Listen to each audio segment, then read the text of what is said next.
Hi guys, and welcome to today's task.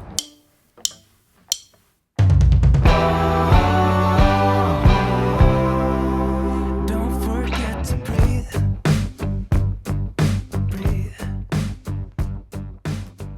We just drove for a week and a half to Florida, and we're going to spend the next 3 months here showing you all sorts of RV tips and tricks that I personally like to use, and also installing some RV parts that we're going to be doing on other RVs. So I want to show you the first steps I do every single time, and I follow this order every time I set up my RV as well. You want to start out by finding the flattest spot to park your RV. When backing your RV, make sure you have people out of the vehicle to be a spotter. I know not all campsites are level, and sometimes you will have to use leveling blocks under the tires. Once your RV is in its final spot, it is time to unhitch. Don't forget to unplug the trailer from your truck. Now you are free from the tow vehicle, level your RV. I always put leveling blocks under the jacks as well. It may be cheating, but once you use auto level, you will never go back, especially if it's hydraulic. My next step before I open the slides is to get my shore power set up. I start by connecting the power to the RV first. My RV is 50 amps, but your RV may differ. I make sure that the breaker is turned off before I plug in my power. Once I've verified that, I plug it in and then turn your breaker on. Now you have full power. Next step is water. I like to start with a main hose that will feed all of my RV hoses and auxiliary hose bibs outside of the RV. I put a splitter or a Y at the end of the first hose and then connect my black hose flush hose and my fresh water hose.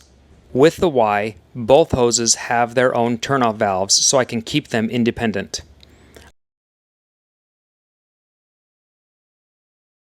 I put my pressure regulator on at the freshwater inlet of my RV so that my other hoses have full water pressure from the podium. Next is taking care of your black tank. Always put on gloves when working with these pipes. Depending on where you park, you may need to use a lot of stinky slinky. I always connect the sewer to the ground first, then to my RV. You want to make sure that you are sloping away from the RV to the sewer inlet.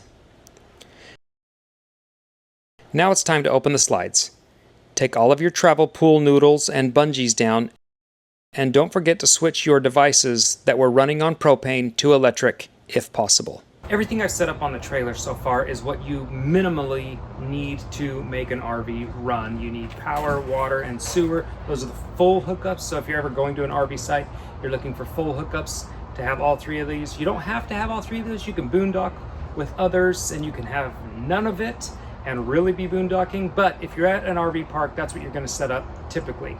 Now, if you want to go an extra mile, there's two things that I like to do depending on how long I'm going to stay. Even if it's short stays, there's one thing I like to include, and that is a water filtration system. And some people even include a water softener. I haven't acquired that yet, but the water filtration I feel like is very necessary. And I got this last year while we were here in Florida, and since we've used it and since it's sat, what I want to do is replace all three stages of this filter system so that it's good for the next 3 months. So this first stage is for large particles, sand, silt, those kind of things. It works great. Next is the GAC. This will be this middle one, and it reduces chlorine and it improves tastes, odors, VOCs, things like that. And it really does work and help. And then finally, this one's an activated carbon pack, and this is kind of what I call the polisher. It reduces chlorine again. It also improves taste. These two pretty much do the exact same thing, but this one is doing the best that it can, 99%, and then this one reduces that again and lowers that. So by the time you get out this stage, you have very, very clean water. And given you can hook up at almost all RV parks and just put that water in, it's not going to be bad. It's potable, but it's not great tasting water.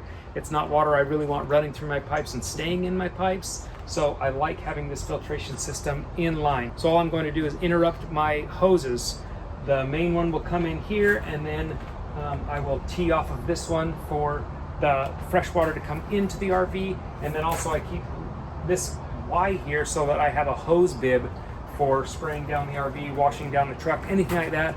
So that way I'm washing down everything else with clean water as well.